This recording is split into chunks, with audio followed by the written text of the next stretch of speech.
Welcome to Fargo Talks Fargo, an unofficial podcast on the FX television show. Fargo Talks Fargo is hosted by me, Bill Lempe, and my buddy Charpie. Sponsors for this season of Fargo Talks Fargo are TAG, celebrating Fargo and the Midwest community through t-shirts, art, and graphics. For more information, visit tagfargo.com. And Fargo Brewing Company's Wood Chipper India Pale Ale with its bold hop flavor and velvety body. Grab a pint or visit them online at fargobrewing.com. All right, here we are, starting with the with the Hotdish. Starting with the stuttering Hotdish. Sharpie, how you doing tonight? You already forgot what we were doing. Yeah, well, you just seem so excited. I can just see it on your face. We're 2 seconds into recording, and you forgot what we were doing. I'm the one who's in Colorado, not you. Yeah, just so you know. Well, I don't have any prescription problems. It is super late.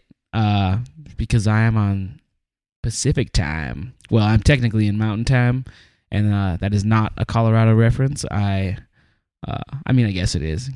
It's double entendre. Yeah. But our Fargo episode airs way later than your guys's, so we just got done. So Bill's in the wee hours. I've been waiting for you. I forgot the entire show. You're about 2 hours from heating up your grape nuts. Yep, get some strawberries on there. It's still cold here, dude. Is it? Yeah, we better not get all North Dakota, Minnesota, and talk about the weather and the rain gauge. We've done that enough on this show. I thought Fargo was the windiest place on earth, but Fort Collins is giving it a run for its money. Really? It's crazy here. Well, at least it hasn't snowed recently. I had to harness down my grills in the middle of the night last night. Jeez. They were like possessed, rolling around on using the patio. a little bit of that North Dakota wrangling skill. I had to like square up a big Weber Summit. I'm like squaring up with it and trying to guess which way it's gonna go. Jeez. Well, I hope it was successful. It reminded me of that movie from way back in the 80s. You remember where all the like semi trucks came alive, and they started like taking over the world. Yeah, that was shit, I don't know. Repo Man? No. What was Wasn't that? Wasn't one of the Sheen children in that movie? Emilio Estevez was in that, I think. Yes, he was. Okay, well anyway, we've gone down a rat hole, so I'm just going to stop us. The Hotdish is already a short show. The Hotdish is a short show. Short show. So you were, what do you think? Tell me what are your thoughts on this episode real quick? So far, episode 3 in the books for Fargo. Not already, but it's easily my favorite episode so far. Not a high body count, but nonetheless, you can kind of start to see Lorne Malvo's true inner Satan start to, like sprawl out a little bit. It's taken root, and it's now growing and masterfully and kind of ingraining into all the characters. And that's really exciting to me. So the whole time I was kind of like giddy. The smirks on his face now are more apparent.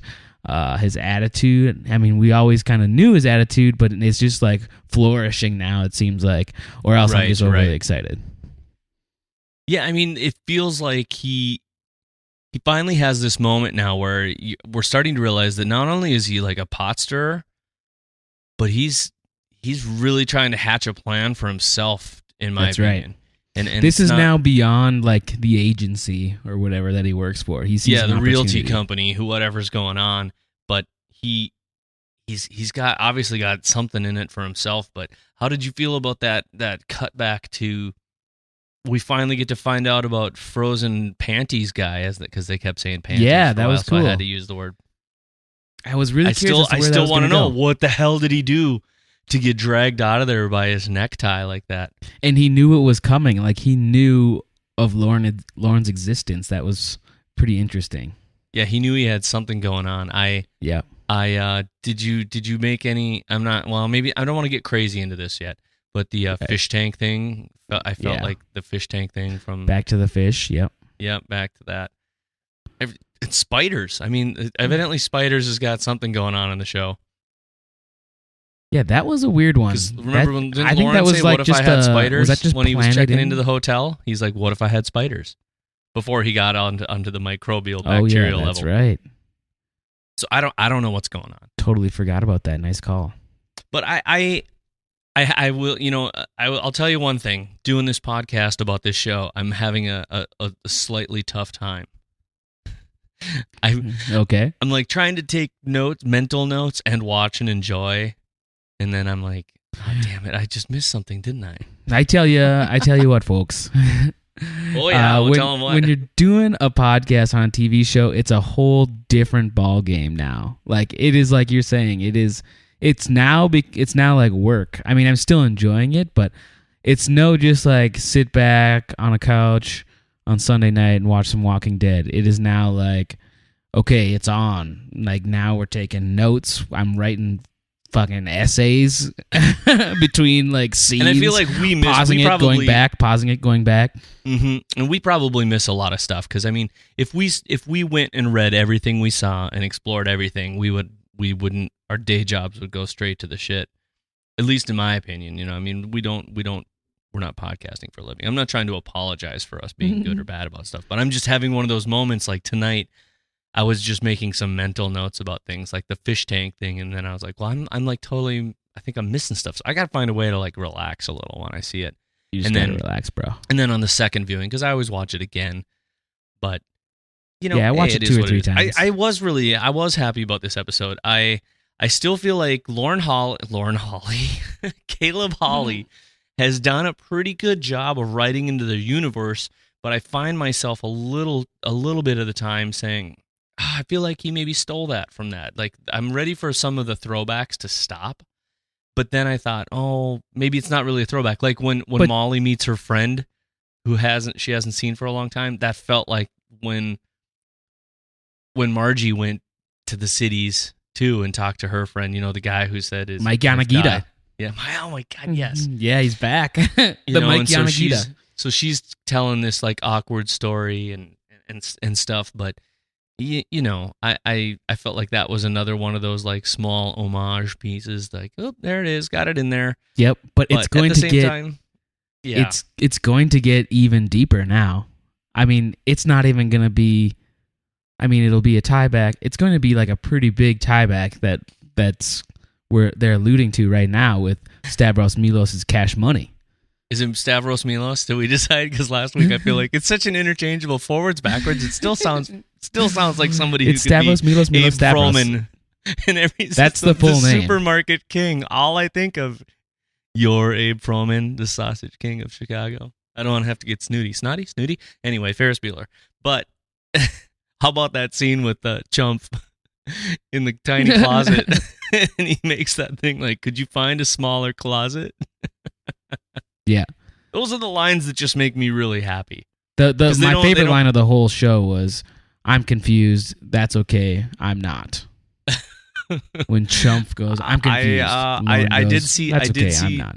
John Lamb and my buddy Lindsay both made comments about they were very happy to see the word dipshittery used. Yep. Yeah. I do think that at some point. But we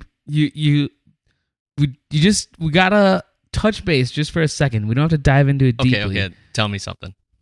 But the $1 million that's Stavros Milos Stavros's. Stavros Milos Stavros's $1 million. Let's just call him the supermarket king. The supermarket king. Yeah. It's Stavros Milos. It's from Fargo. It's the money that was stashed in Fargo, the movie. He found it. That's why nobody knows about it. Are you serious? Is that what you're thinking? Yeah, it's like in like a safe behind that ice scraper painting. I bet that's where it is. Holy shit! And he ended up coming across that $1 million bag of money, and that's why nobody can know about it, because nobody knows about it. That's it. Boomtown. Damn it. I saw that red ice scraper too, and I thought, there's a reason that they're showing this to us. But then I, turned back on the couch, drank another beer, and kind of zoned out for a second because I was thinking too hard about if I was trying to think of too many things. And lo and behold, if I was doing what you were doing, I would have picked that kind of stuff up. You were just deep into that Slim Jim. I feel like we don't have to even record an episode tomorrow night now, like our full breakdown. That's just the whole thing for me there. Did you? So you seriously?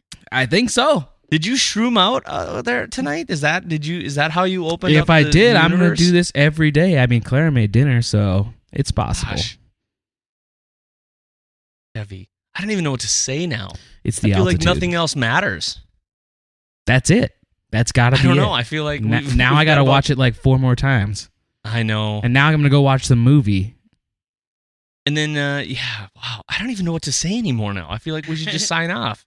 That's why I'm saying, like, we think that the tiebacks are going to get fewer and fewer, but that's going to be a big fucking tieback right there.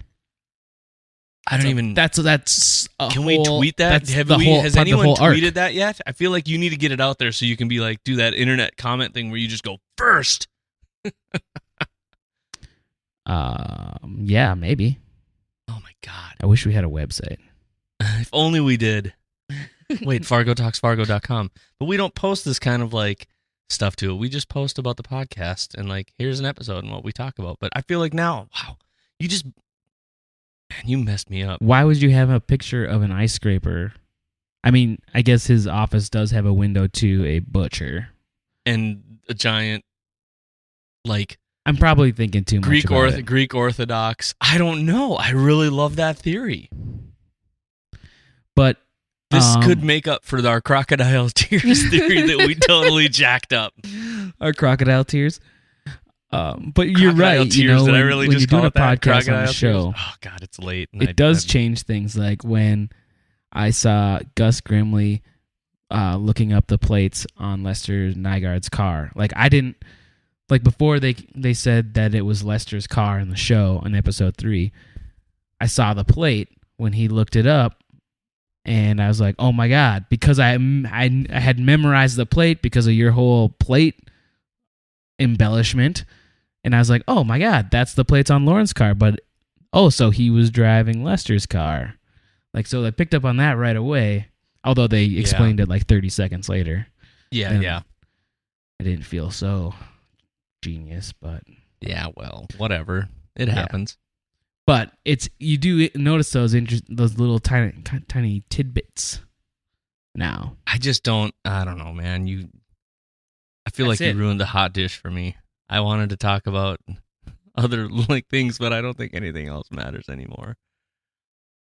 Mind blown. There you have it, folks. There's the episode of the hot dish. I don't think we have anything we can talk about, you know. Your gears are spinning now. Oh God, I need to watch it again. Well, here's the deal. We're going to talk about this and more tomorrow night on our full breakdown of episode 3. But until then, I'm just going to bask in the glory that Charpie shone all over my pasty white Irish body. Sorry for that image, folks. Do you have anything else to say? I mean, seriously, do you want to... Should we talk we could dive into it more. I love the God Carrie-esque, blood shower. That was pretty cool.